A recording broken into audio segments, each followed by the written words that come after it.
your effort overall, but especially, second half, you guys had still more shots than you did in the first, but, why do you think you couldn't get it done? Well, I think it was just not finishing the chances we had. I thought we controlled big portions of the game. I think after we scored the goal, I thought even in the first half, we had a good portion of it. In the second half, for sure. And again, we talked to our guys about how fragile the season is, especially when you're playing good teams, of giving away goals that it could cost you. And I think our effort was very good, but against good teams, if you give away goals, you can pay for it. What were your thoughts? Did you see what happened with that PK there that they got? I think Tate just got a little bit overzealous with it. He didn't need to be, especially being in the box. He was trying to win a ball, and I think he may grab the guy a bit. Was it a PK or not? It was, because the referee said so. You lose this game, but does it hurt the team at all because it's a non-conference game, so you're still leading? Yeah, it hurt. It hurts emotionally. I think our guys put a lot into it, and not coming out with a result hurts. As far as the rankings in the RPI, I know they're have a pretty good high RPI, and I don't think it's going to hurt us a ton. It's a non-conference game, so it doesn't hurt us in the divisional standings.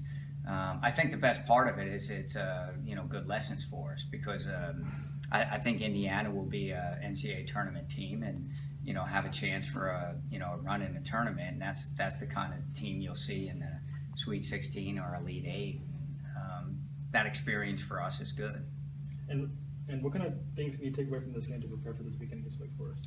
Well, some of the things I said is how fragile the season is, and how important it is that we stay disciplined, and it's not only the effort but doing things right all the time.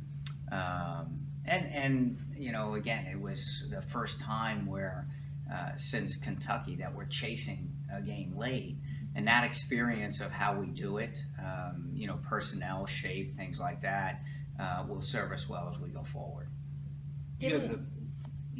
Given that your two losses have come, when you've gone a goal down, is that something that you feel like you guys need to work on? Is not? No, I thought we handled going a goal down in the first half pretty well, and the response even in the second half I thought was awesome. I thought we dominated the second half.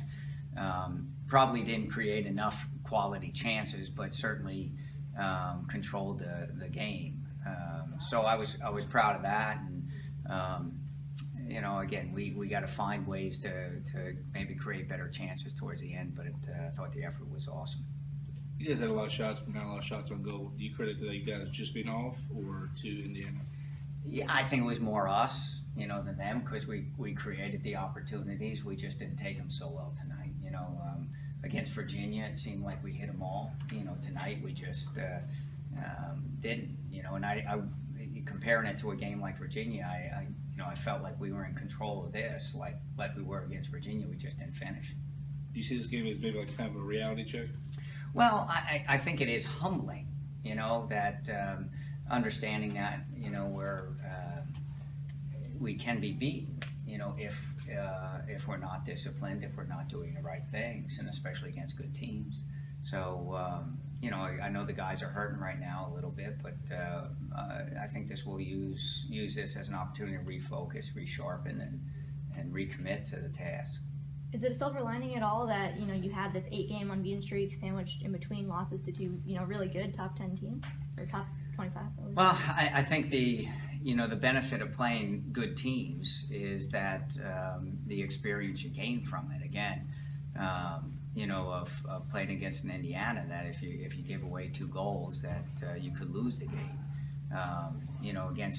Against weaker opponents, you can not be as sharp and still probably get a result. And so these games serve us, in a lot of ways very well.